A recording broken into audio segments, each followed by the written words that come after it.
Ask the Podcast Coach for January 14th, 2023. Let's get ready to podcast. There it is. It's that music that means it's Saturday morning. It's time for Ask the Podcast Coach. I think my head's going to explode. I ran out of room. I'm Dave Jackson from the School of Podcasting.com. And on today's show, we're going to talk about co-hosts. Jim and I might have the awkward conversation. We haven't done that yet for 2023. And people are launching a bunch of new podcasts. So we got a bunch of launching questions. And, of course, we have people in the chat room that are going to be throwing things at us.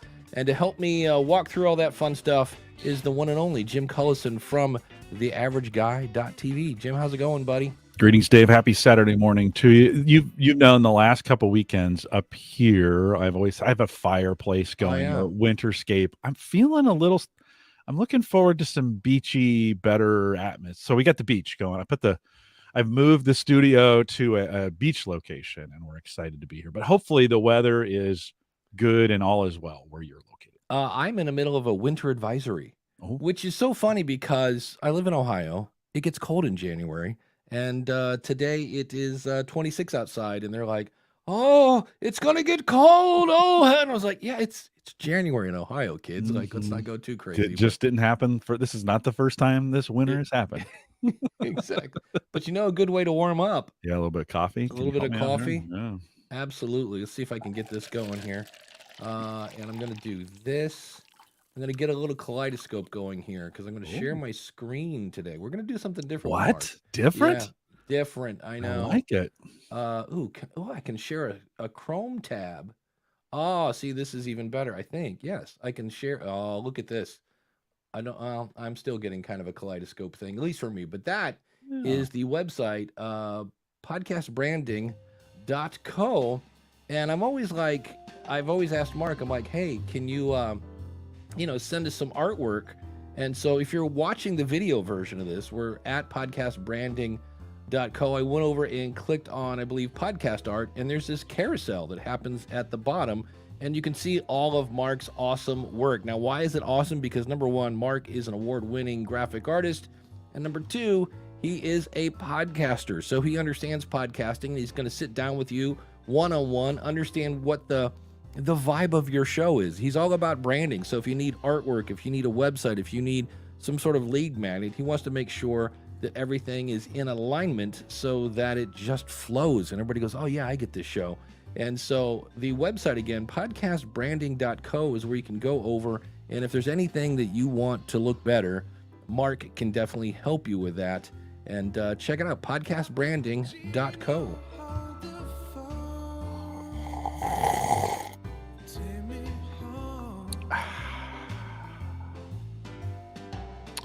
Big thanks to our good friend Dan Lefebvre over there, Based on a True Story podcast at basedonatruestorypodcast.com. He's got some new episodes out. We talked about Spartacus last week, but he's got some new things going on over there on his site, and some a new This Week segment. You might want to check it out. Some new stuff. I think he's trying some stuff new, and give it a look. Based on a True Story podcast.com. Make sure you subscribe to it on your podcast app as well. Dan, thanks for your sponsorship of the show. And we're going to talk a little bit about co-hosts and such today, but this last week we ended with somebody saying, hey, what happens if your co-host wants to kind of swap roles? Maybe you're color commentary, maybe you're the producer, whatever it is, but things wanted to change. And I reached out to Sean and said, hey, that's a really cool situation. Any chance you can just come on live and let's just talk about it? And unfortunately, last week, him hearing the show was something of a fluke. He's normally busy at this time of day. And he's like, I'd love to, but I can't. So here's the backstory to his question, which was, again, how do I, bring up the subject that, hey, my co-host, who used to be kind of somebody's the leader, all right, picks the topic, and then somebody's kind of color commentary. And basically he was the leader and apparently is now been, he's in the color commentary thing. So he says, I've been podcast by choice, or read the yeah, it says I've been podcasting with David, my normal co-host, for over 2 years. This past year, David had some health issues, so I reached out and had a few guest co-hosts fill in. Jake came on 4 months ago, and we hit it off. Dave and I decided to keep him as a second co-host and go to a trio show. I've been the lead since the beginning, but Jake came in and the last recording session before our Christmas break and asked if he could take the lead, kind of out of the blue. So I was like, okay, let's give it a try. I left the recording confused and didn't want to say anything because I thought it might be just my ego. I edit the show and I posted it up. I went back and listened to the show, and Jake wasn't bad. So I reached out and went, hey, you did well. I would be open to sharing hosting duties, or you could run our first segment on the in the next episode. He turned down the segment idea. He didn't say much about the idea of sharing hosting, and I'm just trying to figure out how to approach this with Jake from a non-ego position. So that's an interesting spot. The bottom line is what happened here is the format, I guess, is what we'll call it, right? The format changed and nobody talked about it. Like they kind of was like, hey, you want to bring, like anytime you do a format change, you probably should set up a, hey, let's try this for X amount of episodes and then revisit. Because that way, I think it gives the, not anticipation, but the expectation that, hey, this isn't permanent. We're going to revisit it and we'll see how everybody feels about it in X amount of episodes. What do you think, Jim? Well, definitely you want to have very clear expectations laid out. As we're as we're talking about this, I'm thinking back to Mike Uyghur was my co-host on Home Gadget Geeks for a lot of years, longer than anybody else. And he would hint from time to time to me, hey, can I open the show? Like he knew my opening. Like he'd sat through it 1,000 times. And he could do it. And I never said yes. And I probably should have. Now, would that have changed things from a long-term perspective? Probably not. But there were clues there. And I think it's a great way if you've got co-hosts that want to do that. I think it's great learning, great training, great opportunities for them, keeps them engaged. But I think you have to make the expectations super clear. Like, Dave, I never want to open this show. Never. Never, ever. Now, I've done it because we've done the show without you, maybe once or twice, not very often. Yeah. And this is not something that as a co-host, that's not something I don't want to do your job. I like when you do your job and I do my job, whether it's slurping the coffee, which Coach Dave's got some problems with this morning. And I've been doing it every morning for the last 3 or 4 years, but, or just being the color, right? I think it's worth the conversation of like, hey, are we still good with this? Like, let's talk about it. And what I love, what you just said is, if you're going to change formats, do some specified or very clear amounts of episodes. Hey, for the next 5 episodes, you're going to do this, and then we're going to reevaluate. Right? I like that idea. Yeah. Randy says, so the newly invited temporary guy doesn't want to share hosting duties. Just making sure I understand the context. Yeah, that's what did they say? He's been around for 4 months now. So, well, but maybe he's, you know how it is when you first start podcasting, you get really excited about it. You kind of like, oh man, I really like to do this. I mean, this was one of the reasons I started my own podcast, is because I wanted to lead. There was something I wanted to lead, right? And I knew for sure the podcast I was on at the time, that wasn't going to happen. So it was like, okay, well, I'll do my own. Yeah, I think that's really what happened here. They're just like, hey, the one guy got sick, so he had to step back. We bring in a new guy, and that's where you need to say, okay, here's the deal. When, person number 1 comes back, and then when they made it a trio, that's when you need to say, okay, here's what's going on. Yeah. And then, it just has to be, and here's what you need to do. And this is the tough part, is now I need to sit down and go, okay, here's the thing. I really like being the lead guy, and apparently so do you. And you can only have one number 1 priority. Yeah. And so it's a matter of, if Sean, right, the original lead guitar player in this case, if he's okay doing 50-50, 60-40, like what's, because if he goes 0 and is, doesn't get the lead anymore, he's not going to be happy. So you just need to have this open, awkward conversation. And the beauty of that is when it's over, you then have expectations. My ex-wife and I did this one time, and she was just saying how, she wanted days where I was at home and there were days when I could podcast. And she goes, how many like days do you need? And I go, what about Thursdays evening? Like I'll get home, we'll have dinner, and when dinner is over, I'll go into the cave, and I go on Saturday morning. And she's like, okay, that's fine by me. She goes, can you get all your stuff done? And I go, yeah.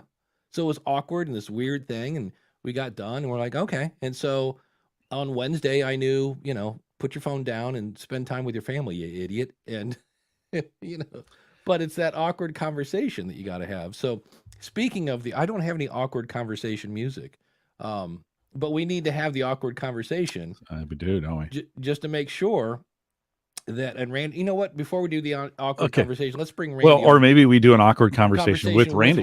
Yeah, that's true. Coming in from the Yellow Studio in Dallas Fort Worth, Randy Cantrell. I love Randy. I was how does he do on that, Randy? Is he not very good? No, none of my invitations are good. Fine. But it's weird because I used to walk around. There was a pond in my apartment, and I would listen to Randy and walk around the get chased by geese. And the other night I was like, I was at a strip mall, and I was like, instead of taking the car and driving across to Target, and I was like, I'm just gonna walk. And I was like, I'm walking. Hold on, and popped on Randy. Congratulations on 45 years of marriage. 45. Holy 45 wow, my friend. On January 2nd. Did you guys go back in time and get married, or no? We got married just shy of 21. We started dating when we were 18, so we've been together for that long. Wow, and we're old now. So well, I'm a few years behind you, but I'll be in that similar situation. We were really young too, and so we're coming up on a few. Yeah. It's good. Listen, this question is for years I had no co-host at all ever. I just solo monologue kind of stuff. And in the last 2 years, so in June of 2021, I started a hyper local podcast about this place in Arkansas, Hot Springs Village, Arkansas. And the podcast is Hot Springs Village Inside Out, HSV for short. No, it doesn't stand. The H isn't for herpes, by the way. So be careful when you do the short version. It does sound that way. Yeah, if you Google HSV, you get all kinds of maladies and stuff. But anyway, and I got a co-host. So I go visit this place, and I'd kind of wanted to do a hyperlocal podcast. And by hyperlocal, I define that as the content is all about this place in central Arkansas and the surrounding areas. I immediately thought, well, the population there, that'll be the kind of the natural audience. Okay, the thing blew up and it went nationwide, and we started hearing immediately from people in Florida and New York and California who'd never even been to Arkansas, but they were looking for a place to kind of go retire. So I invite a co-host because there's a guy there he's been there for years. He's an Arkansas guy. He knows the community. He's got a Rolodex to die for. I just dated myself. And so I invite him to co-host. He's a real gregarious, outgoing guy. You guys know me. I'm not. And so it was a good yin yang. And it was fueled by my curiosity because he was kind of the state resident expert. And so I would ask questions. Well, then we started having on guests, and that's great and wonderful. And we've had some terrific guests on that are really serving the audience. But I'm kind of real curious and wanting to hear what the guest has to say. And my co-host, he's always got stories to tell.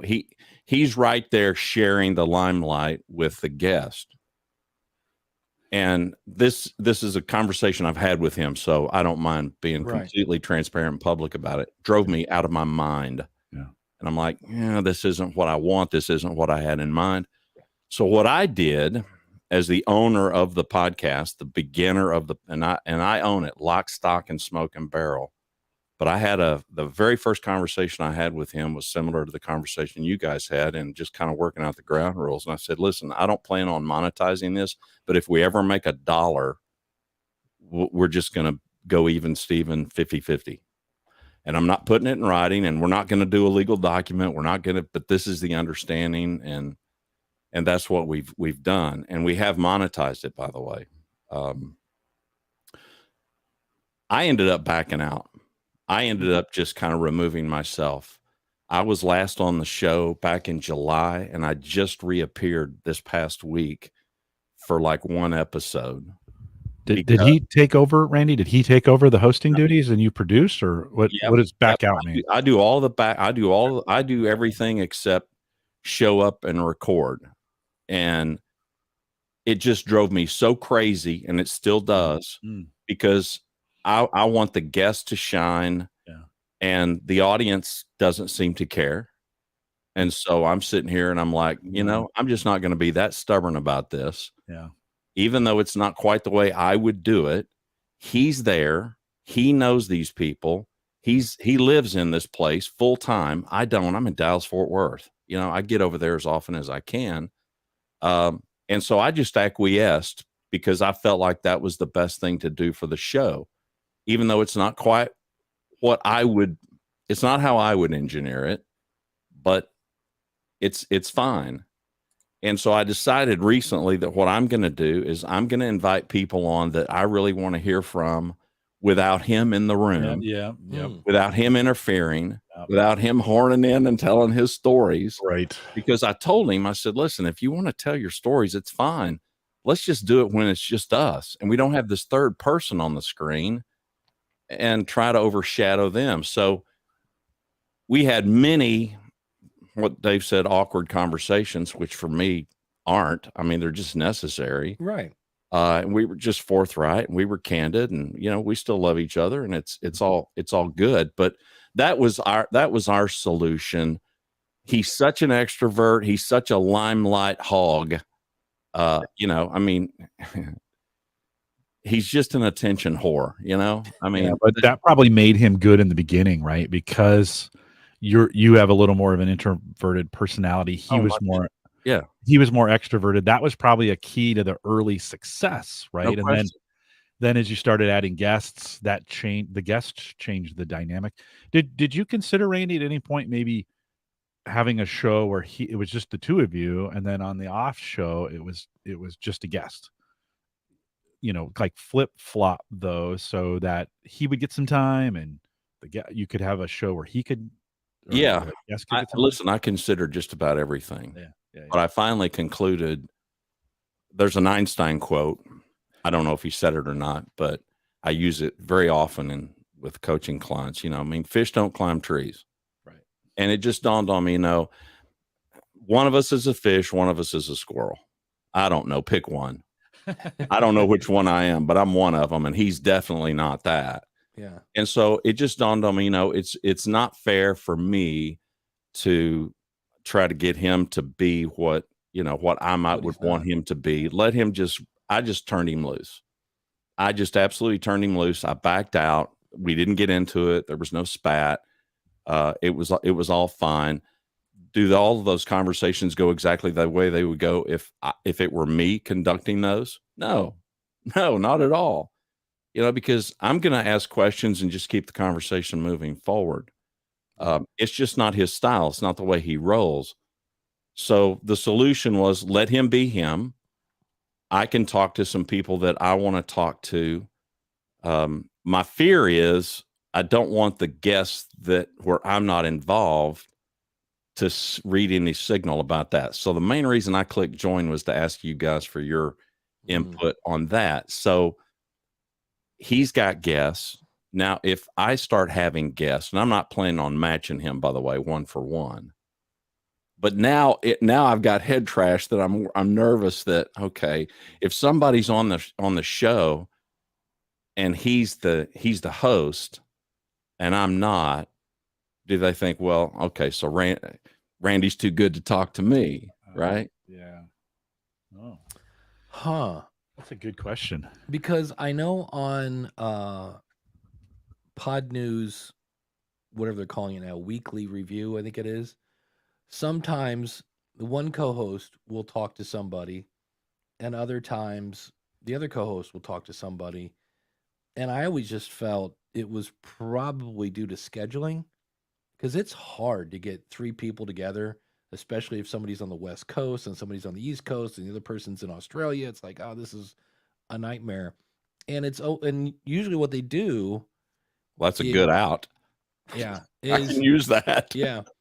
And then the other one is they will, it sounds like, at least on the show, and I don't know if they're doing this live, but it sounds like they play the interview.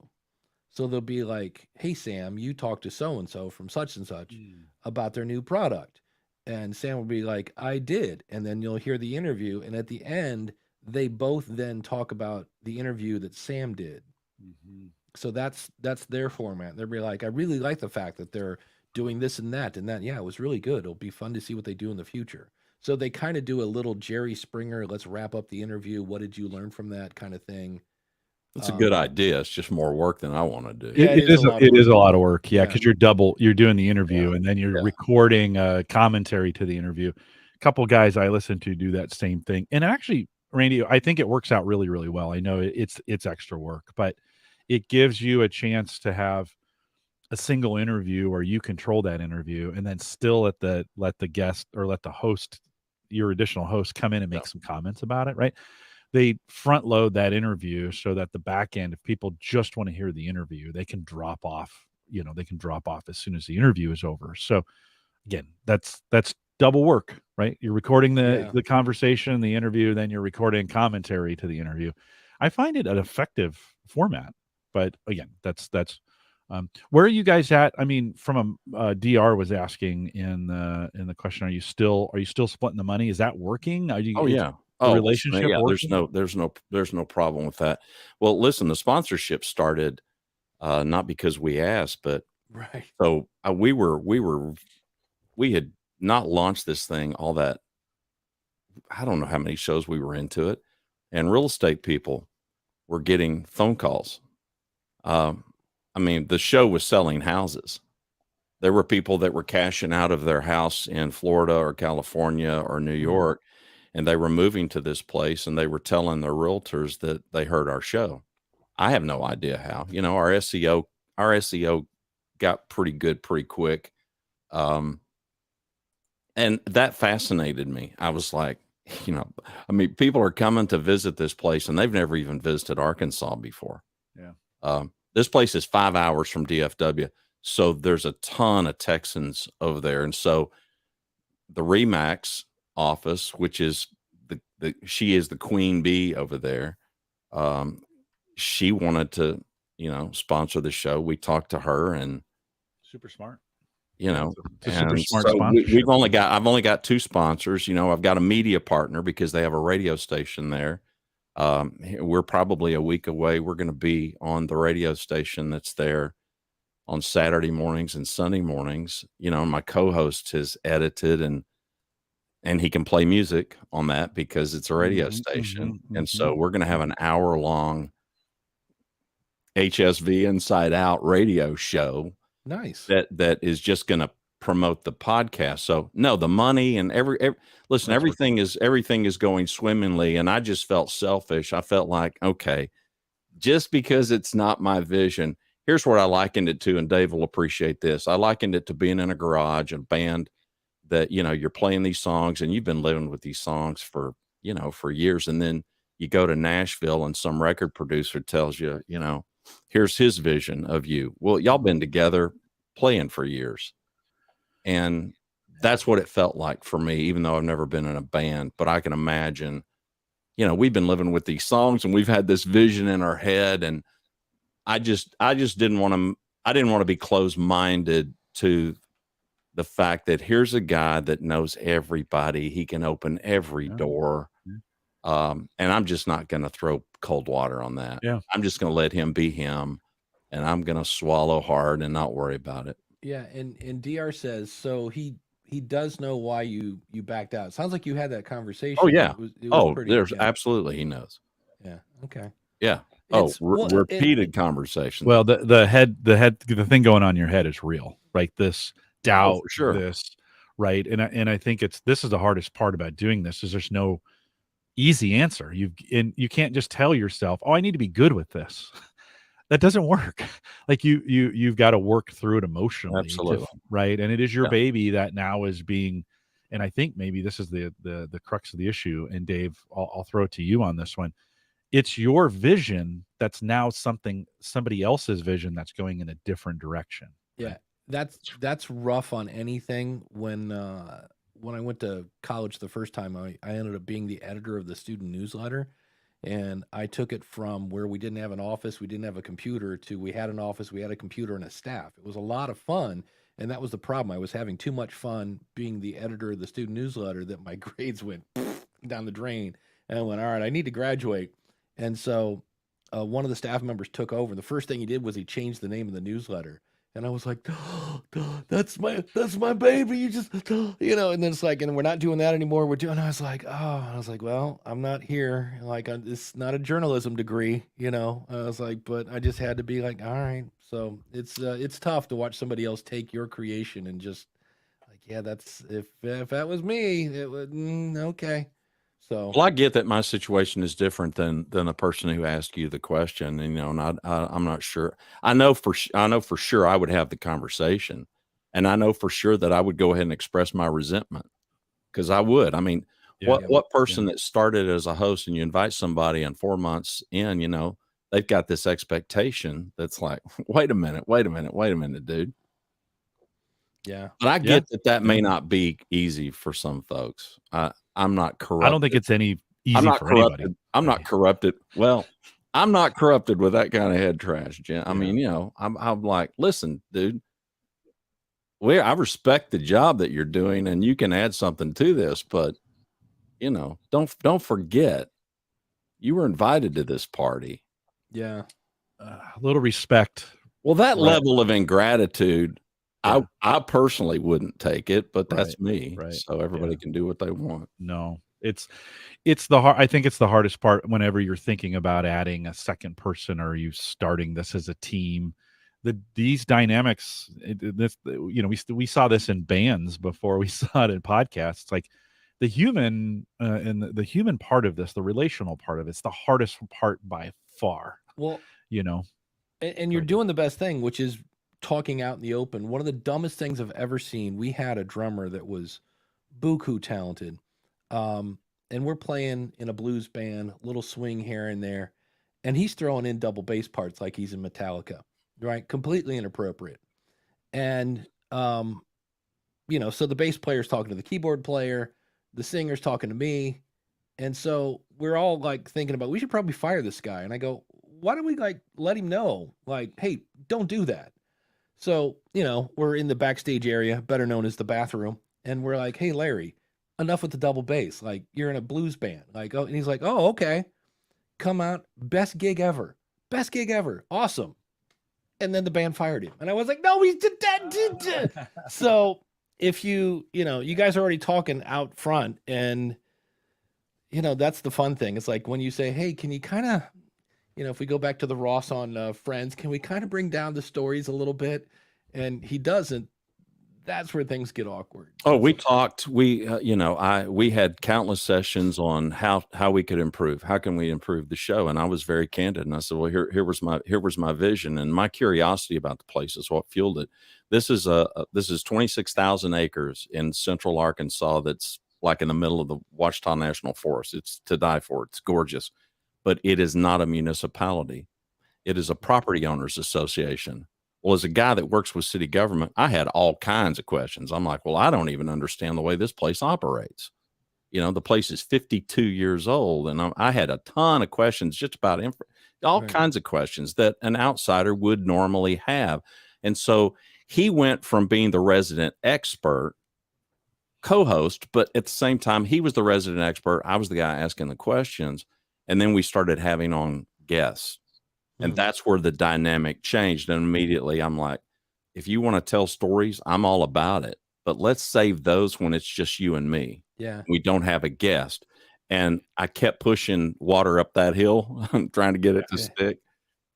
Bless his heart, he just couldn't. It just wasn't in him to do it. And so I thought, I'm probably being stupid here. I probably need to just let him run.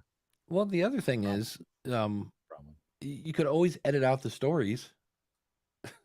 Yeah, well, you know me. I like this broadcast workflow that I got going. So I'm not big on that. I appreciate your time. I've hogged enough airtime. No, Randy, hold on. I got one before you go. Yeah, I got one question for you. If you were working with a CEO who was a founder and had brought on the business was successful and had brought on a board or had hired a COO and a CFO, and they were trying to now run, maybe COO would probably be the best example, now running the company unlike the founder wanted to, and was running into this same kind of headway. What kind of advice would you give? I mean, this is kind of your bread and butter in your space. What kind of advice would you give that CEO or that founder Well, I mean, there the dynamics a little bit different. I mean, first of all, what are the results? I mean, if the company's success say they're having great success. Yeah, if they're having great success, that complicates it. But at the same time, you still have a hierarchy.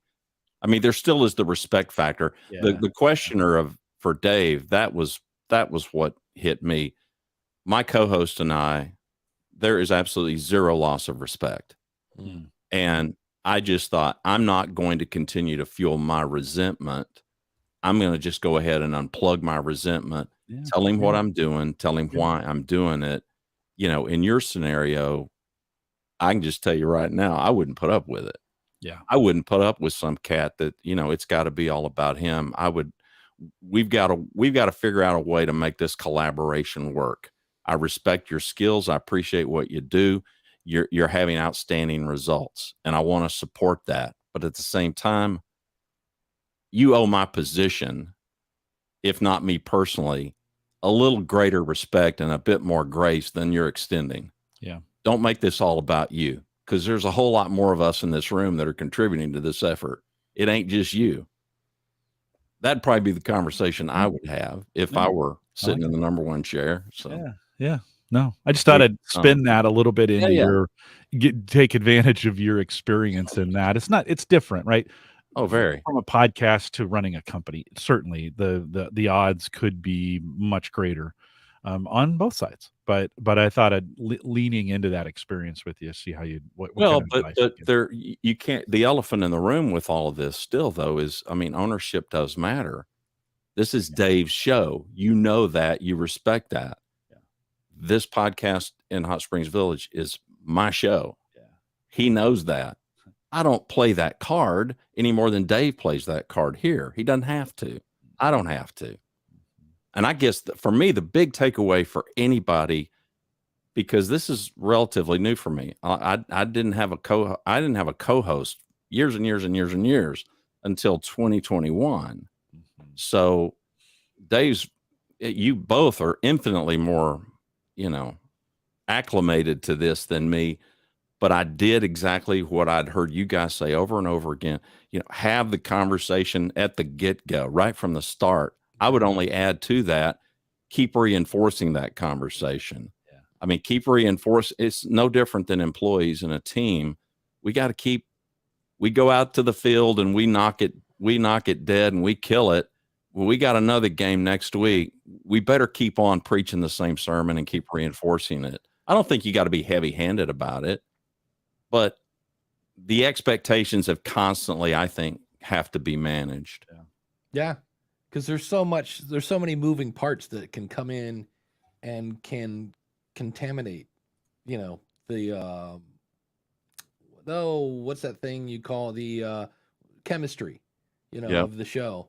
And, I'm just worried that somewhere down the line, you're going to be, putting together an episode or whatever, and he's going to go into a story and you're just be like, good, and you're just good night now. I was listening to the guest and he came in talking about the time when Yeah. Well, and that's why I backed out. And my plan now is, because most of the conversations that now listen, we are plugged in to the governing folks over there. All right. So the staffers and the general manager and the property owners association board of directors, I mean, we've got great access to them thanks to somebody that fell in love with the show who was at the time the interim general manager. And I'd love to be in some of those conversations, but I just don't know that I can. My problem is I'm outside. He's there. Yeah. He frankly, he's got better questions to ask than I would ask. Yeah. So I'm going to head into what in journalism circles would be called feature kind of stuff, right? I mean, I'm interested in the stories of people. Yeah. You know, you got a couple moving in from Chicago and they're going to buy one of the flea markets that's outside the gates. And it's like, wait a minute, what? You know, I mean, I want to hear that story. Yeah. Well, and so I'm going to go in that direction. Yeah. You got time to answer? Like, yeah. Okay, cool. Because DR's got another great question. She's, how do you reinforce that conversation without looking like an a-hole? Be willing to look like an a-hole. Don't worry about looking like an a-hole. Just be a good human. You know, would be my best advice. I mean, you know, don't treat them the way you want to be treated. You know, you can be respectful, but you can still be pointed. I think that's the key there is respect. I was in a networking thing this week. It was really cool. It's just basically, it was by Jason Van Orden. So for those of you that remember Internet Business Mastery, he was one of the guys behind that. And you basically hopped on Zoom. There's a bunch of us, like 3 pages of Zoom, like you have to go to the next page and the next page. And then he broke us into small groups. And so somebody said, how do you get on a podcast as a guest? And I gave my example, go listen to the show, blah, blah, blah. And this guy's like, hey, Dave, is it okay if I disagree with you? I said, I would love you to disagree with me. I said, because that means I might actually learn something. And so he's a big fan of spray and pray and explained how it was working for him. And I was like, well, that's really interesting. And we got done and I go, see, kids, it's called a dialogue. Like, I'm not trying to cancel him. He's not trying to cancel me. He has an opinion. So do I. I'll either, you know, I respect it enough to hear it and he respected enough to hear mine. And at the end, you kind of go, yeah, all right, that guy's an idiot or not, you know, depending on, you know, how you feel about it. But yeah, I think that's the key. When you start judging the other person and calling names, that's when you've lost respect and things are going downhill quickly. When it has to be zero sum, that's when we get in the right. That's when we get in the. It's I got to be all me or all you, and if it's all you, I'm taking my ball and I'm going home. Right? When we approach it that way, and Randy, I think in this situation, you've got some. It sounds like you've got some other opportunities to try some things that may break down the mold of it always has to be him or it always has to be me or we always have to be together, or where you could maybe do some things where like, yeah, you know what, I'll handle all the interviews, you know, let me do the interviews that I want to do and we'll add them into I'm not saying this is what you're going to do, but it just gives you some options and you can, let's try this for a while. I'll tell you what, maybe it goes back to what we were talking about earlier of setting expectations and putting time limits on them and saying, hey, we're going to do this for 6 months. Let's just see how this goes. Right. And if one of us hates it, we'll readjust. If it works, we'll keep going. Right. And so I think the other mistake a lot of folks make is not putting the specified time limit, or either like, we're going to do this for 15 episodes or we're going to do this for 6 weeks so that there's a time to come back together and say, okay, did this work? It's also time for the audience to chime in too. But you talked about setting expectations. Chris Nessie says one of the shows I co-hosted with 2 other people lost one of the co-hosts because there was a conflict about getting that person to be more involved in the show prep and the promotion and things like that. And that's another part of it is, especially if somebody gets pregnant, forget it. It's over. You know, now Chris says, now it's just me and my other co-host, because you have to be, not only does the co-host have to be willing to record every Thursday at 7:30 or whatever your schedule is, but so do their family. And that's the other thing that I think a lot of people don't think about is all of a sudden when you hear, wait, what? You're going to podcast again? Like, it's Thursday at 7:30. I got to go, you know, and then that's you guys started the show talking about, you know, Jim understood his role as a co-host of kind of being the color guy. Yeah. Right. And Dave is clearly the leader. I mean, it was not lost on me, you know, Jim not wanting to open the show. And those are things that they seem small, but if you're going to start with a co-host, one of my best, just get that all out up front. I handle all of the web work. I handle all of the behind the scenes stuff. Yeah. He doesn't do a lick of that, and I don't want him to. It's fine. Mm-hmm. So there's never going to be resentment. Well, I'm doing a whole lot more, we don't have that. So there's mutual respect. And I would say if there's not mutual respect, you might as well just go ahead and part company, because good luck. That ship's going to sink, and you can either choose to go down with it or bail out. That's it. I'm out of here, boys. All right, Randy. Always great talking to you. Yep. All right. See you. Thanks. Take care. Have a good Saturday. He's got leaning towards wisdom, and I want to say grow great. Yeah. Yep. Grow great. Coach Dave says this show, Ask the Podcast Coach, sets the bar for good chemistry for me. Hard to reverse engineer that recipe. It just works. It works. I wonder if Dave and Jim have offline work going on. We don't really. We have a Slack channel that we occasionally drop something in, but that's more operational though than it is. Hey, here's a link, or I'm going to be late, or I can't make it this week, or hey, something's going on with me, whatever. Right? It's not. But no, we don't spend a lot of time together off of. I think in a weird way we save it for the show. Yeah, you know what I mean. It's like, we can talk about that because we've done that before. To be like, I've got a thing about the, and you'd be like, all right, well, good, we can talk about that. And it's like, because the second time you do a conversation, it's never as good. For us, I think it's never as good. You're better at it than I am. I think if I've told you already and then I go say it again, I'd rush through it. It's not. I leave out details. I'm not very good at that. But our pre-show prep is really actually just in the first 15 minutes we jump on. Hey, how you doing? How's your week? How are things going? You throw out a couple. Hey, I want to talk about this. I want to talk about that. Yeah. Awesome. I get that in my mind, and then hey, I've got this. We could use this. I've got this content. I bought a new desk chair this week. 3 years of sitting in this because I bought it at the beginning of COVID. I've just ruined it. Right. That's not what we're going to talk about, but I'll say things like that. Hey, I got this new thing, trying that out. You keep it in the back of your mind. I think that's why it works, maybe, is because we don't spend a ton of time during the week doing this. And then maybe also, I've told you this is your baby. Like, you can do whatever you want with it. If you wanted to say, hey, I'm going in a different direction, maybe I shouldn't say this because it opens the door. Forget. Let me just retract that. Yeah, the only direction I would go would be like, we're done. Thank you. Good night. Show 500. See you. Goodbye. We're out of here. But the audience plays into our engagement in this. Like, if you guys disappeared on a Saturday morning and it was like 3 or 1 or 0, at some point Dave, you and I would have that conversation. Like, okay, we're talking to nobody unless you said, okay, the downloads are getting. I don't know. Do you think there's let's have this conversation. Do you think there's a minimum number of downloads that you would consider still an ROI for a show like this? So for what we're doing for this show, Ask the Podcast Coach, do you have a minimum in your mind? See, this is fun because I don't do it for the downloads. I do it for the awesome supporters. That's.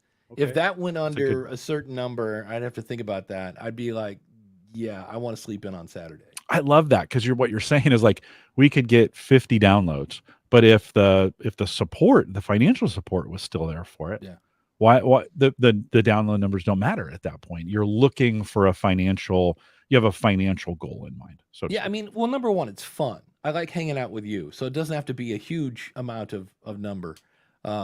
For that. But the one thing that was very scary in 2022 is I was on the road, I was traveling, and I probably could have done the show because I got back like late Friday night or something like that. But I slept in on a Saturday, and I woke up and I was like, I remember. That was not. Because I don't get to sleep in. I work Monday through Friday. Saturday I wake up for this. Sunday I wake up for church, and I was like, I haven't slept in since 1988 or something like that.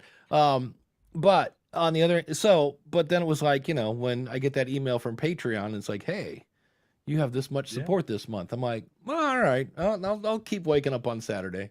Yeah. And I'll be honest, I don't even know what that number is. Like, I don't either. Well, no, you're like your Patreon number. the what you're making today. Sorry, I switched gears on you a little bit there. What you're making today, I don't ask. I don't want to know. I mean, I guess I could go out and look to see how many I'm gonna say, I think it's on the patrons page. Yeah, I could. I don't want it. For me, this is for me, it would ruin it a little bit. Like I feel free to come and do what I do, and I don't have to worry about the production or the edits or how the system works or where it gets hosted or any of those kinds of things.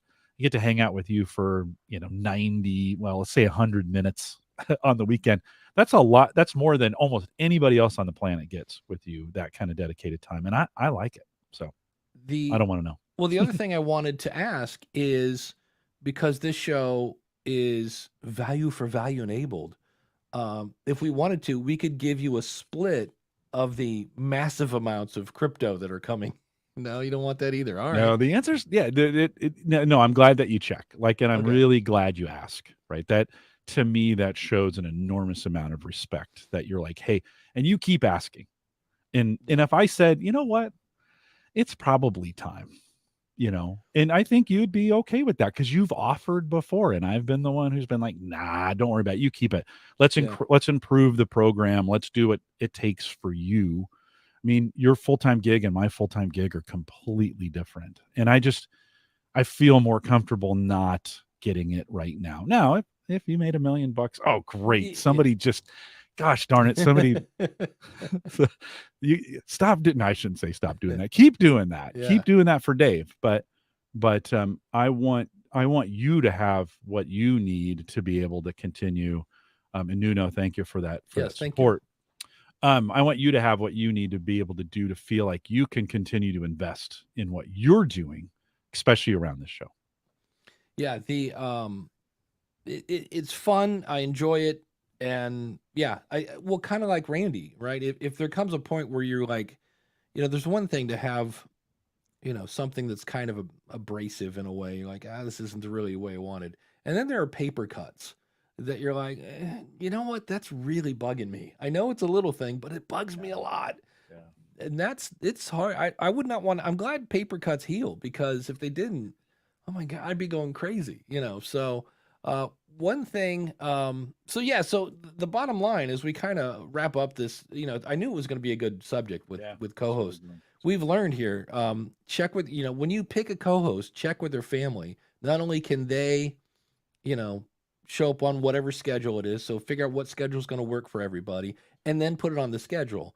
I know it's not that way now. Podcasters Roundtable is kind of coming back, but for the longest time, Podcasters Roundtable was every 2 weeks at 7:30 on Thursday. And so I just knew it was on my calendar. And so that helps if you can just say, hey, we're going to record, and whatever the schedule is, for X amount of time as well, because that's another one where you go in to record a 30-minute podcast and you come out 3 hours later and your significant other is like, I thought that was going to be a half hour. And you're like, yeah, okay. So set the schedule, figure out, like Randy was talking about, he's the back end guy, who's going to be the promotion person, who's going to be the editor, who's, who owns it. I had a thing this week. It's weird where one half of the team owns the RSS feed in the Libsyn account, and the other half owns the website. And so the person that that had the Libsyn feed was like, hey, how do I stop the show from going to the website? Because he had some sort of plugin that was reading the feed. I go, yeah, you'd have to change your feed. And if you do that, you lose your audience. And it was just, I was like, oh, here we go again, man. Ernie and Bert aren't getting along. It's like, so, and of course you can set up expectations, and then, life happens. You could have the perfect schedule and the perfect time, and then a baby comes along and they're like, okay, I can't do Thursdays anymore, and I can only do, 1 a month, not 4 a month. And then you got to go, all right. That's why we say, not only do you set your expectations, but think about, like, what happens if somebody wants to quit. Like in Randy's case, if Randy quit, does he lose his 50-50 part of the money? That's an interesting question. So just think about all the worst case scenarios. And that's when you're like, but I've known, Skippy since kindergarten. We're like, we're not going to do, I'm like, I'm here to tell you. So, and even with, the guys with the website and the feed, they might have agreed on something and somebody just like, yeah, I'm not going to honor that. So it's tricky, but the more you can do up front, the better. So Agree. I do want to put something in the chat room. I am rebranding the podcast Rodeo show because the name only makes sense when you go, I grab a random podcast and see how long you can hang on. So it's horrible for SEO. It's hard to find in podcast apps. And so I have a bunch of domains. So I looked at the ones that I had that would be a decent fix. So one is improve my podcast, make your podcast better. I help podcasters, podcaster first impression, and podcast polish, which somebody pointed out that it looks like podcast Polish. And I was like, oh. And I was like, so maybe that's not. I had Podcast Whisperer. I own that domain, but there's a guy that does a show. Here's a fun one. There's a guy that does a show called Podcast Whisperer, and he hasn't done an episode in about a year and a half. And so I went to his RSS feed because, of course, he didn't have a website. Emailed the email in the feed, said, hey, I'm thinking of doing this. Can I get your blessing? Are you done with your show? And if you are done with your show, can I buy your feed? Because you got people there and nothing, zero. So I'm still kind of, but the other thing is I thought about that name. That name makes sense now because of the dog whisperer, right? That's, I think, where there was the ghost whisperer with Jay Moore and Jennifer Love Hewitt. That was a TV show that nobody watched. So the whole whisper thing, but I was like, I'm not sure everybody gets the whisperer. Like if you're not familiar with, and I think the dog whisperer got in trouble for being a jerk of some sort. Oh. I think he might have been Me Too'd or whatever. But there were rumors that he wasn't a great guy. So I took that one off the list. But if you have another name that you're like, no, you should call it this, I should do that. And I'm also renaming Leading the Bleeding, another one that makes sense. So I thought about this. Both those shows were not supposed to be real shows. Leading the Bleeding was like, I want to do this until I figured out how to do crypto. And that took one episode. And so I'm kind of bringing it back. And I gave it a little wider name so I could expand out of that. Chris Nessie asked a question. Does Libsyn still have a link for a listener survey? I would have to dig it up. The answer is yes. It's a really short survey, but the thing that always makes me scratch my head on this is the only person that can get your answers is Rob Walsh, who will then share them with you. And I was like, why is Rob in the middle of that mix? It should be, and that was just a demographic thing. That was like, age, sex, income, favorite Beatle. I don't know what else was on the survey, but it was really quick. It was much more for advertising than anything. Dan's asking, are you going to change the format with this name change? Yeah, and actually I was talking from Mark from podcastbranding.co because that's half the reason I haven't changed the name. I love the artwork and what it's going to be, because there are times, especially on the early shows, man, I sounded like such a jerk. It was just because my whole thing was like, that's my first impression. I'm like, well, you can give feedback without, being mean about it. And he said, has this ever brought you any clients? And I go, no. I said, it brought me one to the podcast review show. And that's when I actually thought about like, maybe I just need to shut this down, but no, it's going to be the same thing. The only difference is it will be a first impression after about 20 seconds. Like I'll listen to it. I'll take some notes. I thought about doing listen to the whole episode and then say, here's what I liked, but that's the podcast review show. This whole thing is first impression. So it's just going to be a slightly kindler, gentler. If you listen to the last episode, we had the guy on last week. He came on and wanted some exposure for his show for Signal something. I forget the name of it. And that show was not my favorite. And so I just was like, okay, well, this was confusing. I didn't understand this. This didn't make me want to listen to anything, but I appreciate the fact that you did this and this. So I always try to do, and if you're, in a relationship with anyone, it's always good to start off with it. You are so handsome and awesome, and you provide for my family, but you're really horrible at taking out the trash. There's always a but in there somewhere, and you learn to listen for the but because you do realize that's where you're like, so it's like, oh, so that just negates everything you said nice about me, but that would it works. So yeah, I kind of enjoy it in a weird kind of way if I'm in the right mood. And it's a short show. It's not really long, and I've got it now. But what I'm not probably going to do is do it as a video. I added that, and I was like, wait, this show's supposed to not take any time, and you just added video. I don't know, Jim. You look like you're in deep thought. I do. Well, a couple thoughts of mine, and then some stuff in the chat as well. Any thoughts to leaving it podcast radio show : how to improve your podcast? So in other words, you keep the branding, but maybe put an explanation in there. Have you thought about that? That might. I forget what the actual name is because I put a tagline on it. Because I was like, nobody knows what it is. Although how to improve your podcast competes with School of Podcasting, by the way, right? Same kind right? Of. I mean, sort of, right? Even improve my podcast, which is one of your options, is a little bit of a competition for what's the difference between the two? Yeah, the difference between the two is the podcast rodeo show : reviews and first impressions of your podcast. So that's the title, which it kind of does explain what it is. Yeah. I don't know. Maybe I just know when you search for I need to go, I guess, into Apple or go into Google and search for like podcast reviews, and see if I come up. But well, Kyle is saying, you could brand it based on the School of Podcasting by calling it Podcast Study Hall. I like that idea. Or Podcaster's Attention. I would not recommend you go negative on the title, right? Keep it positive.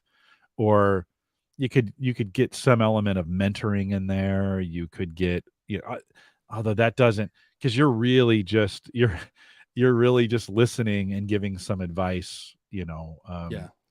It's tough because you've branded it on a expectation, like how long can I hold on? I mean, that was the original, which may or may not be. A lot of people may go, oh boy, that doesn't feel good, Yeah, it is. That's kind of a negative connotation that, hey, there's a really good chance this is going to suck. Yeah. And that's because, well, there's a really good chance it's going to suck.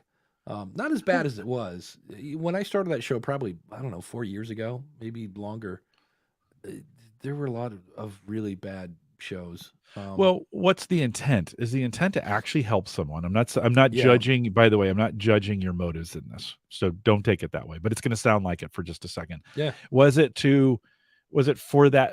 it come out of an honest, like, I really want to listen to people's podcasts and then give some advice? Or did it come out of the train wreck? Like, let's get the entertainment side of things. Let's listen to a few podcasts and see how much of a train wreck they are, because people love dirty laundry, right? Oh yeah, they love it. And so what do you think when you think of, honestly, when you think of this, what was your intent? Maybe it's a little bit of both, I don't know, but what do you think? Well, originally the thing that surprised me is I didn't think I would find shows that were like just like needs a lot of work. Yeah. See, now the old me would say horrible. Yes. Now I say they need a lot of work. I like it. So, or could improve in some way. We all can. Yeah, we all can. And everybody's kind of chiming in on this, and this is what Mark said. He said, people that know you get the show. He goes, the problem is the people that don't know you. Yeah. If they think you're a jerk, they're not going to join the School of Podcasting. They're like, that guy's a jerk. So that's why I'm trying to do a more kindler, gentle, keep the theme. Randy says the suckiness is fun. It is. Love that if it's bad. He says it's bad. Many won't do that. And that's when I originally did the show. I did it to test the show, to test the media host Pinecast. Right. Which was years ago. Did it for a month and I went to stop. And like people on Facebook came out of, no, you have to keep going with this because you're the only person that's saying what everybody else is thinking. Yeah. And I'm like, okay, I get that. But the question is it bringing me any leads? And there are a couple things I've thought about, maybe turning it into some sort of club Like when you join the club, I'll review your show. It'll be public, and then you stay in the club, kind of like this with the awesome supporters. Yeah. And then those people can chime in. I've thrown that idea out a few times, and I've had people go, "So I have to listen to more podcasts?" And I'm like, I already got enough. And I was like, okay. So well, Dan's got a good idea too. Is there a reason not to merge it into the school podcasting feed? For example, there's already multiple format videos of this YouTube feed, and thinking like you could have a podcast rodeo extra. The whiskey guys that I listen to, they have a regular show that's 2 hours long, and then they do an extra that's 35 minutes long. Two totally different shows in the same feed. Not everybody's for that, but gives the listener the choice. Do I want to listen to this or not? I think the Cigar Authority guys do that as well. Their after show goes into the same feed. Or putting it on the end of School of Podcasting because it's supposed to be quick, and you could just tag it onto and have a podcast rodeo segment that you do that ends up at the end of and you could say at the beginning of the show, hey, we're going to do a rodeo segment today. Make sure you stay till the end. A way to get people to maybe listen to school podcasting. Yeah. Some good ideas. Uncle Marv has an idea. Why not keep the name but make it a private podcast for people that you know? Oh, yeah. That's because here's the thing. I need a show to play with Apple subscriptions. I don't have any. I've never played with that system. Yeah. And that just got introduced into Libsyn. Like you can now submit your show to Apple subscriptions from within Libsyn. And I was like, I got to find something to play with here. Kyle says the School of Podcasting 4-H Club. I've had a lot of people say this. I've honestly learned a lot of how not to do a show on the rodeo show. Yeah. That's true. And Randy has a great question. What do I want to do? I want it to bring me leads. I want it to bring me consulting. And so that's where I didn't realize the tagline was already there. The tagline does make it pretty obvious what the show's about. So maybe I won't change it. And maybe I'll just be a kindler, gentler Dave and be a little more, try not to be so mean. But it's, and I usually explain, like the one guy on the last show, he just had the mic really, really close. And so every time he breathed, you could hear his, and I was like, dude, you sound like, Darth Vader's cousin, so there's an easy way to fix that. Just back off the mic, turn down the compression, that whole 9 yards. Daniel says, I've started hating when feeds combine two different shows. Yeah, I'm not a huge fan of that in the same feed. I switched to those streaming and then download only. Yeah. I like the idea of maybe a sneak peek. I might make a promo. Like if I do a rodeo, like if I do an episode, make a quick 15-second clip and then on the School of Podcasting and say, hey, this is here. Yeah. So yeah, kinder. So the difference is, what's the difference between, the old and the new is, wow, that's really horrible, to, okay, that needs some improvement. That's the difference. Now, everybody knows it's kind of like when I say that needs improvement, everybody goes, oh, it's horrible. Okay. In the same way that if I say, well, the person said the N-word, you just heard the N-word in your head. So it's that kind of, not that, boy, you know what, maybe not a good example. I don't want to bring race into this discussion, but yeah. Let's see. Nuno says the main reason for listening to the podcast rodeo show is that you're not my mom. Exactly. Yeah. Not everybody can take that though. A lot of interesting ideas though. Yeah. Well, and some people can. I almost quit the show because I had one person that just came at me and said, you're mean and nasty and, you've discouraged me. And as a teacher, the last thing I want to do is discourage somebody. Right. And so I was like, So. A good self-aware moment of like, okay, what am I? I love this conversation, by the way. And I think lots of podcasters need to have it about their own show. Of like, first of all, what am I trying to do? I mean, I spent all last year with Home Gadget Geeks thinking about this. What am I trying to do? And am I doing what I'm trying to do? Or has it, because sometimes you start these things and they take on a life of their own. And then for various reasons, they morph and become something different. And you have to ask the question, Am I still doing what I intended to start with? And if you're not, well, okay, let's see if we can rein that back in. Maybe get back to a point where we just don't, I think with Home Gadget Geeks, I got a little too concerned about some things that I was like, yeah, I don't need to be as concerned about that, just to be honest. And you got to do some mental things here in the melon to change some stuff around, get the noodle all straightened out, and then go, okay, this is why I'm doing these things. And that takes some effort, right? That takes some work and maybe a little coaching, right? You might need someone who you respect to say, hey, I'm doing this. Can you hold me accountable to this?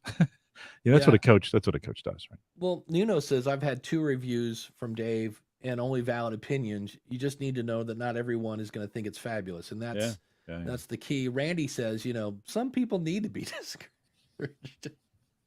So it's a tough balancing act. That's the fun thing about it. It is interesting to see, we were talking with Randy about how, hearing another opinion. There was a question on Reddit this morning about theme music.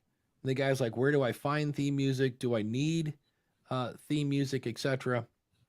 And man, people were ready to die on that hill like nobody's business. Like, no, you need theme music. You absolutely has to be it, and blah, blah, blah. And I was like, wow, I've never seen this over theme music. To me, I'm like, we've both kind of said, theme music's kind of fun. It sets the mood, etc. But these people were like, no, you can't launch without theme music. And I was like, Mark Maron used AC/DC's Livewire on the first 5 episodes until I think finally somebody said, Mark, that's illegal. And then he quit. Yeah. And then Nuno says, thanks to me, I can only hear music for the sake of nothing when I hear theme music. I had somebody hired me to do that, and they gave me a promo. The promo is like 4 minutes long, and parts of it are really good, but the first 30 seconds are, I can only say it sounds like it's from some sort of new age-ish kind of like,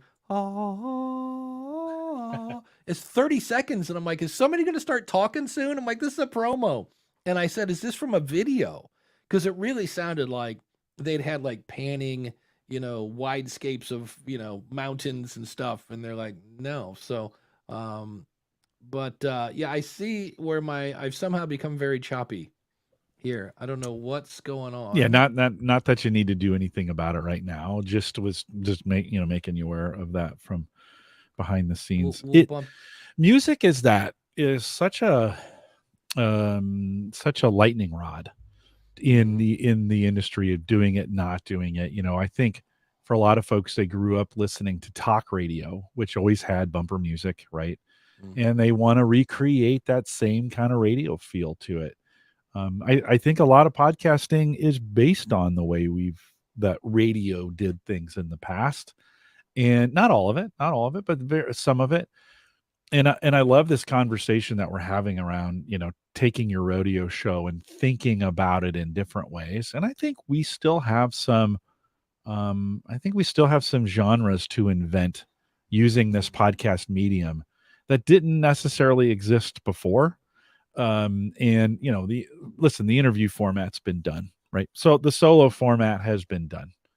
I'm not saying I have any ideas. I'm just thinking we've got all this technology.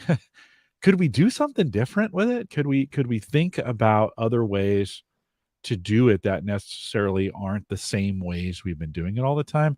And who's doing that? Who's out there creating unique? It's very dangerous. It's very risky because you're going to try something new and not everybody's going to like it. You might even have some folks who say, oh, now that's not podcasting because podcasting is this. Yeah. Whatever, even though those are the same people that say you can do anything you want as long as it conforms to what I think podcasting is, right? Have any color Model T that you want as long as it's black. So I think there's still some formats out there that we haven't even began to explore. And I'd love to see some folks take some risks on it and see what pops out. I think it's begun. begun to do. Begunning. Yeah. It's begunning. Well, it's funny you bring that up because this morning, as I was kind of thinking about this show, I was like, okay, we're 2 weeks into 2023.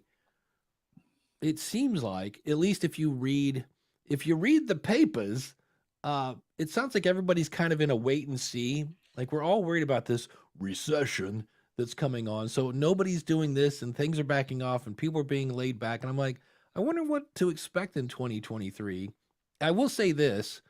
If you have the bright idea of, I know what I'm going to do, I'm going to have ChatGPT write an episode and then I'll have a fake voice read it. That's been done already.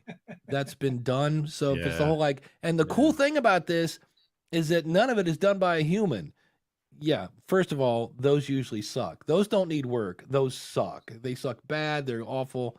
Now they could be better now with ChatGPT, but I'm just like, yeah. So, well, I put how do I find this in Chat GPT? I put in how do I find a good co-host for my podcast episodes, and it gave me 7 points. Right, look for someone with complementary skills. Consider your audience. Look for someone with a similar style or tone. Look for someone who is reliable and committed. Network and look online. Consider a guest host. Test the waters. That's all actually really. Now that's just the headings. It's got a few little things in there. That's good advice. It is. By the way, created by humans. Like if we think this is where they're just scraping the web and then putting this together in ways that makes it's just an advanced Google search, guys. It's really all it is for the most part. Here's the thing that I thought about this during the week. I thought, this is one thing that has me worried though. With Google, or for those of us in the know, Google, I like the French pronunciation. That's the French. Is that eventually people are going to go, well, I asked ChatGPT and it said this. You get kind of one answer where Google's like, well, here's some things you can check and you decide. Yeah. And when Microsoft invests 10 million into it, which I hear they did, I'm like, I get worried about, Big Brother's going to give you the answer that it wants you to hear, not the best answer. And I'm like, that could be spooky. Boy, we haven't even thought about the ethics behind thinking about an AI with an agenda, right? I mean, that is so now. I mean, obviously on Google, when you do a Google search, there are people paying for their the search results to be influenced by them as opposed to what naturally is supposed to be there, right? This is the thing. I think sometimes we think, oh yeah, this is all natural and whatever. But what if you took Chat GPT and began to train it with a bias based on what people are paying for? Guys, that's what's coming next, right? That's the next thing. That's if we think, oh yeah, this is all pure, whatever, blah blah. No, we're talking about paying big money to be able to influence these kinds of AI results. So it brings back when I'm like, hey, what's the best? I just had my guest host on Home Gadget Geeks, or guest on it was a guy from Channels DVR, and they make a DVR type software. And if I went into Chat GPT and said, what are the best DVR solutions for me that are out there, you better believe people will pay to be at the top of that list, right? Here's what I found. Oh, and so will Siri, who's spying on me while we're talking. I didn't even move my wrist. See, Siri was just jealous that I was talking about Chat GPT. So that's that day is coming. And Dan says, don't people do this with Google now anyway? That's true. I think it's a little more obvious, though, because it says this is an ad. This was a paid for result. That's why it's at the top. Yeah, but it's in small letters, and you may click on it and go and think like, oh, yeah, because it's on the internet, it's true, and then you're like, are we checking our sources? There was, I mean, I ran a bunch of my own stuff, who is Jim Collison, and right. And it came back and said I was a Gallup certified strengths coach, which I am not. Now I do programs for Gallup certified strengths coaches. I'm a community manager for 14,000 certified strengths coaches around the world, but I myself am not a Gallup certified strengths coach. It got it wrong, very wrong, right? From that perspective. So you check your sources. You got it if you're using this. And listen, I'm using it a lot right now because I want to see how this thing goes. This is the best AI I've seen yet. But there's a really good example of how it was wrong right out of the gate. By the way, you can give it the right answer. So I said, I am not a Gallup certified coach. And it said, oh, I'm sorry. I'm sorry I got that wrong, which is really weird, right? Hey, I'm sorry I got that wrong. We'll correct this. So then it rewrote the output with that correction. Okay. So you think, that's awesome. We can influence AI. Well, I could, if that's the case, I could, like Wikipedia, I could go in and influence it with the wrong information about people. Right? Who's checking that? My favorite Steve Martin joke. I want to have a kid so I can talk wrong around it. And then the first day it goes to school and it says, may I moo dog face with a banana patch? Get that kid a special test. That's right. Yeah. Well, you know what's not artificial? Our awesome supporters. I just realized we have not talked about our awesome supporters. We haven't done that. This is where I need to give you access. Well, see, you said you don't want access to Patreon. No. We will come back to our favorite patron here, but Ask the Podcast Coach runs on Podpage and Libsyn, for the record, if you're wondering. And you know what? Our favorite person, we'll go back one slide because I got one. Connie from New Vision Podcast. I'm going to guess that's newvisionpodcast.com. And actually, technically, that's wrong because she's a $10 supporter, and I only spotlight $20 supporters. But today, Connie, it's all about you. So thank you, Connie, for being a $10 awesome supporter. If you'd like to try Podpage, check it out at trypodpage.com. If you need more Jim Collison, and who doesn't, theaverageguy.tv, go check out Home Gadget Geeks. And if you want to start a podcast, well, when you think podcasting, think School of Podcasting. By the way, that's not working. Nobody's thinking about I need to go up to somebody and go, hey, podcasting. And they go, School of Podcasting? I don't think that's working, but it's my Vulcan mind meld. Like, when you think podcasting, think School of Podcasting. If you'd like to be an awesome supporter, go over to askthepodcastcoach.com/support. Not only can you, be an awesome supporter, you can buy Dave's book. You can donate on PayPal or buy me a coffee or something of that nature. But thanks to all of our awesome supporters for your support. Because my yearly bill for StreamYard just came through this week. And I was like, 400 what? I was like, oh, well, thank God we have awesome supporters to pay for that. So, but that was one thing that I was like, because I was actually thinking of trying another platform and playing and stuff. But on the other hand, I love StreamYard. So, and that's why I bought a year's worth, because it's cheaper when you do that. And that was one that I was like, yeah, I'm definitely not leaving this platform. So, can I, so I just typed in, who are the hosts of Ask the Podcast Coach and when can I listen to them to chat GBT? This is the answer I got back. Ask the Podcast Coach is a podcast hosted by Dave Jackson and Jim Collison. So I got that right. Dave Jackson is a podcast consultant and coach who has been podcasting since, guess when? 2005. Oh, there you go. Is that right? Yeah, they got it right. He's also the host of School of Podcasting and the podcast Rodeo show. So that's pretty good. Jim Collison is a technology enthusiast with a background in IT. He is also the host of Home Gadget Geeks and Gallup's Called to Coach podcast. Together they provide, and this is a little bit of the value of this. Like, if you're struggling for your about section on your website about who you are. So this is what it says about us. Together, they provide valuable information and tips on how to start, grow, and improve your podcast. I'm sure that came from your branding on your site, because that's what you say, right? Yeah. Right? Start, grow, and improve your podcast. Do you say it in that way? It's plan, launch, and grow. Oh, okay. Well, so it's morphing it a little bit, right? And sometimes monetize. You could change that. You could change that, right? You could go in and change that. The show is released on a weekly basis and can be found on the major podcast platforms. Get the buzzer ready, like Apple Podcasts, Spotify, Google Podcasts, and more. It should be a website. By the way, it's not doing websites yet, but I think eventually there would be some, could be found at askthepodcastcoach.com, right? You can check out their website or social media for the schedule and for new episodes. So we'd give it the buzzer because it's not being specific about a website of where to go, right? But other than that, not a bad paragraph to start with. If you were thinking about, I need to improve my about section, what's the internet saying about me? Might be a good place to start and then modify it. I don't know. What do you think? I'm just surprised it knew who I was. There are a lot of Dave Jacksons in the world.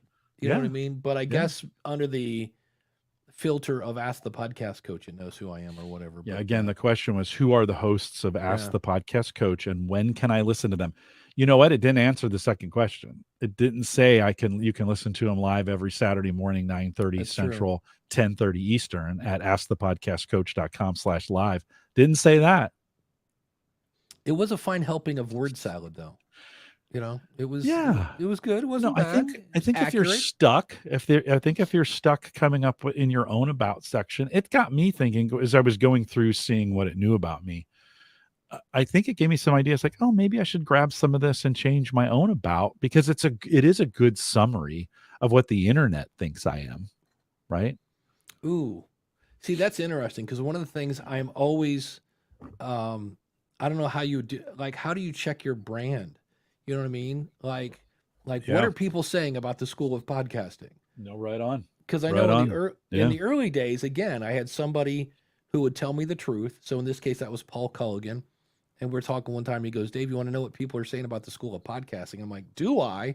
And he goes, here's what they say. He goes, the good news is everything you need, you can find at the School of Podcasting. I'm like, great. He goes, you want to know what the bad thing is? And I go, what? He goes, everything you need, you can find at the School of Podcasting. He goes, there's too much stuff and they can't find what they need. And I was like, oh man, that's great feedback.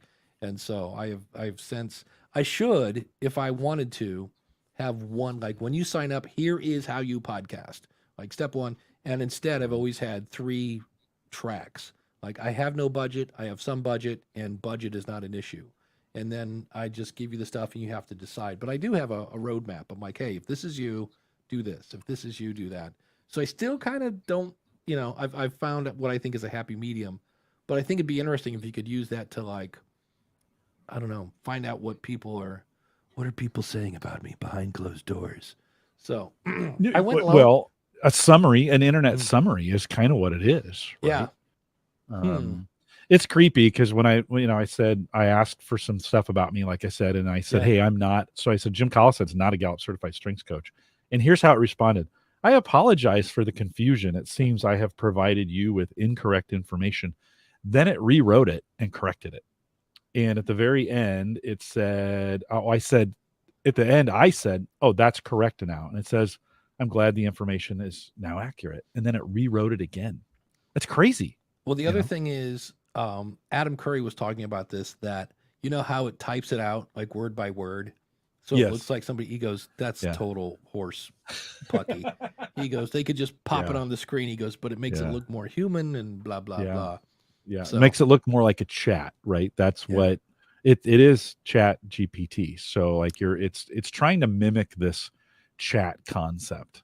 They're also, one of the nice things about it is they're also very aware that past AI solutions have gone sideways. Let's just say sometimes they've gotten a little mean. Sometimes they've gotten a little racist.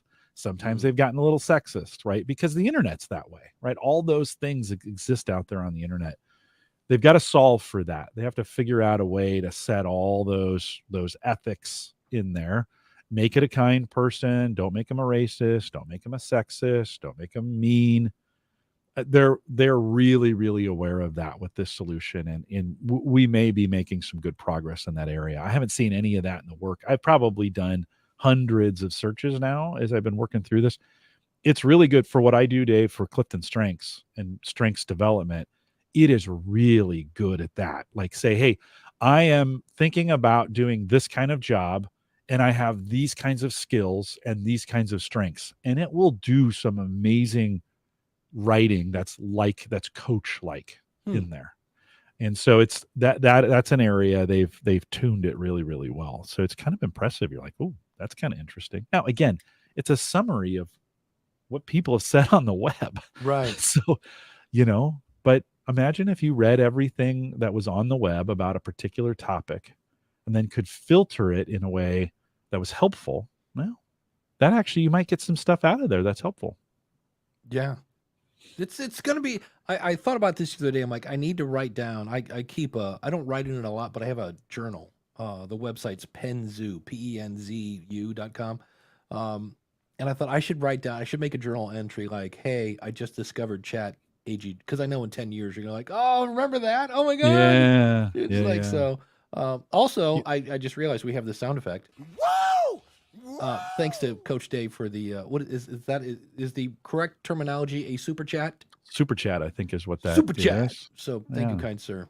Yeah, Coach Dave, appreciate that. It's always fun to know we're adding value. That's value for value right there. That is value for value. Well, and PRX came out saying they are now value for value enabled, and Adam Curry was like, he was excited until he looked into it, because like if you have a new podcast app, you could boost right now and send whatever you wanted to, and he goes, that's not what this is. They have like it's streaming some sort of something, but there's no boosts, and it's like all those other things. It's kind of sad. That's one thing I wish more. I hope to see companies do this in 2023. So when they say we're adding transcripts, okay, use the spec that's been created for that in RSS.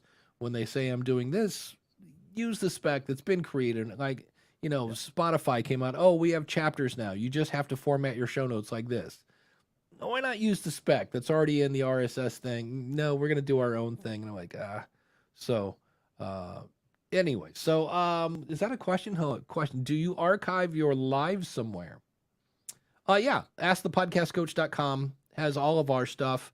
The videos are often, because I was worried about it messing up my YouTube channel, because most of my YouTube videos are like 5 minutes long, and then this one comes in and it's 90.